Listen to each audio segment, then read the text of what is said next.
오늘 우리에게 주시는 하나님의 말씀은 에스겔 20장 1절에서 9절까지 말씀입니다. 1절 일곱째 해 다섯째 달 열째 날에 이스라엘 장로 여러 사람이 여호와께 물으려고 와서 내 앞에 앉으니 여호와의 말씀이 내게 임하여 이르시되 인자야 이스라엘 장로들에게 말하여 이르라 주 여호와께서 이렇게 말씀하셨느니라 너희가 내게 물으려고 왔느냐 내가 나의 목숨을 걸고 맹세하거니와 너희가 내게 묻기를 내가 용납하지 아니하리라 주 여호와의 말씀이니라 인자야 내가 그들을 심판하려느냐 내가 그들을 심판하려느냐 너는 그들에게 그들의 조상들의 가증한 일을 알게 하여 이르라 주 여호와께서 이같이 말씀하셨느니라 옛날에 내가 이스라엘을 택하고 야곱 집의 후예를 향하여 내 손을 들어 맹세하고 애굽 땅에서 그들에게 나타나 맹세하여 이르기를 나는 여호와 너희 하나님이라 하였노라.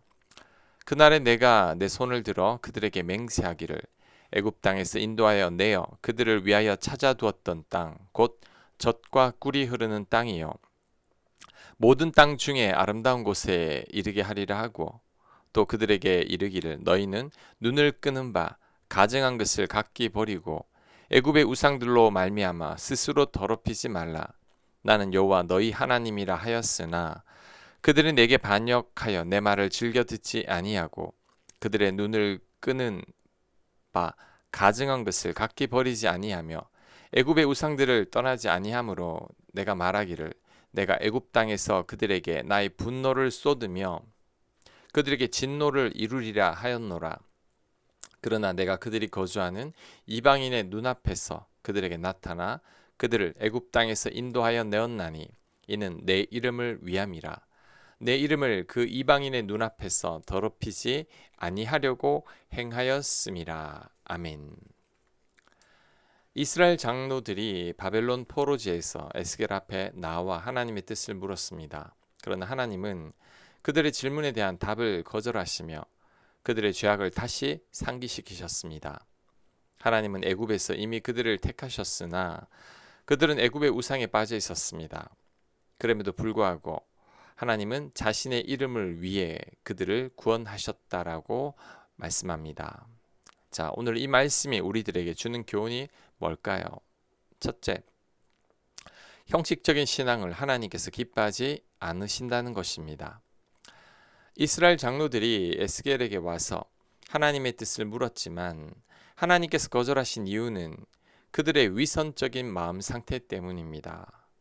겉으로는 경건해 보였으나 마음은 우상으로 가득했습니다.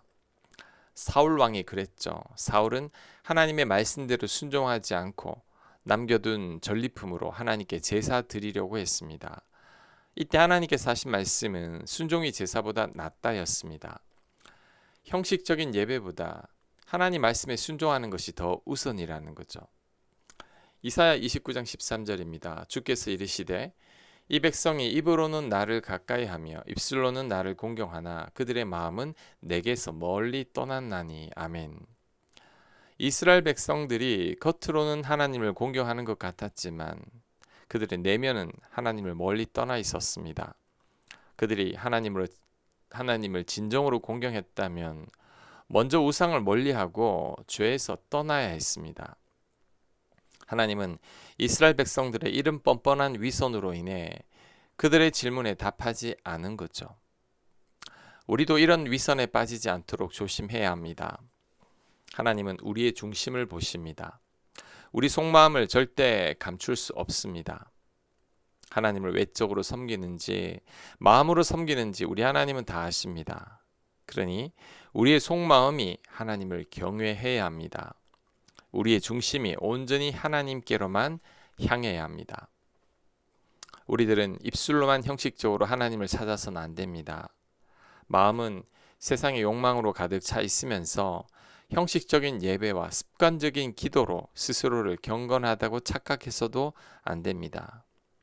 우리 하나님은 위선을 제일 슬퍼하십니다.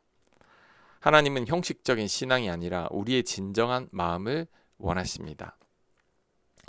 오늘 본문이 주는 두 번째 교훈은 하나님의 인내는 끝이 없으시다는 거죠.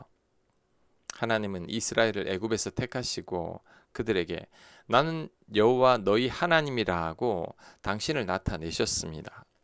그러나 이스라엘 백성들은 하나님을 버리고 애굽의 우상들을 섬겼습니다. 이때 하나님은 진노하셔서 그들을 애굽에서 멸하실 수도 있었습니다. 하지만 하나님은 참고 또 참으셨죠. 이런 이스라엘 백성들에게 인내하셨고 자비를 베푸셨습니다. 광야에서도 마찬가지입니다. 반복되는 불순종과 불평과 원망 속에서도 하나님은 길이 참으셨습니다. 40년간 참으시다가 결국 가나안 땅으로 인도해 가셨죠. 하나님은 참으로 자비로우시고 은혜로우시며 노하기를 더디하시는 분이십니다. 그래서 베드로는 이렇게 말했습니다. 베드로후서 3장 9절입니다. 주께서는 어떤 이들이 더디다고 생각하는 것 같이 더디지 아니하시고 오직 너희를 대하여 오래 참으사 아무도 멸망하지 아니하고 다 회개하기에 이르기를 원하시느니라. 아멘. 하나님께서 이렇게 참고 인내하시는 이유는 하나님은 모든 인간들이 다 구원받기를 원하시기 때문입니다. 하나님은 아무도 멸망하기를 원치 않으십니다. 모두가 다 자신의 죄악을 깨닫고 회개하고 돌아오기를 원하십니다. 지금 우리들에게도 하나님 기다리고 계십니다. 우리들의 회개하지 않는 완악한 마음이 바뀌기를 기다리십니다. 하나님의 뜻이 무엇인지 알면서도 불순종하는 우리들이 순종하기를 원하십니다. 이제는 미워하기보다 사랑하기를 기다리십니다. 성령님을 인정하며 주님만을 의지하기를 원하십니다. 그러니 이제는 더 이상 하나님을 기다리시지 않게 해야 합니다. 지금도 인내하고 계신 하나님을 마음 아프게 하지 말아야 합니다. 지금이라도 속히 회개하고 돌이키고 하나님 말씀에 순종해야 합니다. 그것이 우리를 향하신 하나님의 뜻입니다. 오늘 본문을 통해 주시는 세 번째 교훈은 하나님의 구원은 하나님의 약속과 하나님의 이름 때문입니다. 이스라엘은 애굽에서부터 우상을 버리지 않았습니다. 광야에서도 하나님 말씀에 계속해서 불순종했습니다. 그러나 하나님은 그들을 멸망시키지 않으셨습니다. 그 이유는 6절에 나오는 것처럼 그들을 가나안 땅에 이르게 하시겠다고 약속을 하셨기 때문입니다. 또한 9절을 보면 하나님의 이름 때문에 애굽에서 인도하여 내셨다라고 말씀합니다. 하나님의 이름이 더럽혀지기를 원치 않으셨기 때문이죠. 신명기 9장 5절입니다. 네가 가서 그 땅을 차지함은 네 공의로 말미암음도 아니며 네 마음이 정직함으로 말미암음도 아니요. 여호와께서 이같이 하심은 네 조상 아브라함과 이삭과 야곱에게 하신 맹세를 이루려 하심이니라. 아멘. 하나님께서 이스라엘 백성들로 하여금 가나안 땅에 들어가게 하신 이유가 이들의 공의와 정직함 때문이 아니라고 합니다. 아브라함과 이삭과 야곱에게 맹세하신 것을 지키기 위함이라고 합니다. 결국 이스라엘 백성들이 합당해서가 아니라 하나님의 약속을 지키기 위함이었던 거죠. 다윗은 이런 고백을 했습니다. 시편 23편 3절입니다. 내 영혼을 소생시키시고 자기 이름을 위하여 의의 길로 인도하시는도다. 아멘. 다윗의 영혼을 소생시키시는 이유는 하나님의 이름 때문입니다. 하나님의 백성들이 잘못되면 하나님 체면과 명예가 상합니다. 그래서 하나님께서 영혼을 소생시키시고 의의 길로 인도하신다는 거죠. 결국 구원이 우리에게 있지 않고 철저한 하나님의 은혜인 거죠. 우리의 구원도 동일하다고 할 수 있습니다. 우리는 우리의 공로로 구원받은 게 아니라 오직 하나님의 은혜로 구원받았습니다. 예수님의 십자가 공로로 구원을 받았습니다. 그래서 우리는 자랑할 게 전혀 없죠. 나이 나된 것은 하나님의 은혜이기 때문입니다. 결국 따져보면 모든 게 다 하나님의 은혜죠. 이스라엘 백성들이 구원을 받은 것도 우리가 구원을 받은 것도 하나님의 은혜입니다. 우리의 의와 공로와 노력은 하나도 없죠. 전적인 하나님의 은혜입니다.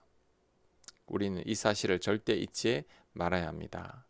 앞으로도 모든 것이 하나님의 은혜임을 깨닫고 하나님만을 전적으로 의지하고 의탁해야 합니다. 나를 위한 그 어떤 자랑도 없어야 합니다. 그럴 때 앞으로도 하나님의 은혜 가운데 거하게 될 것입니다.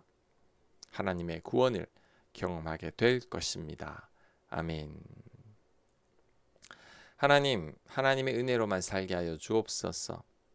절대적으로 하나님께 의탁하며 살게 하여 주시옵소서. 예수님 이름으로 기도합니다. 아멘.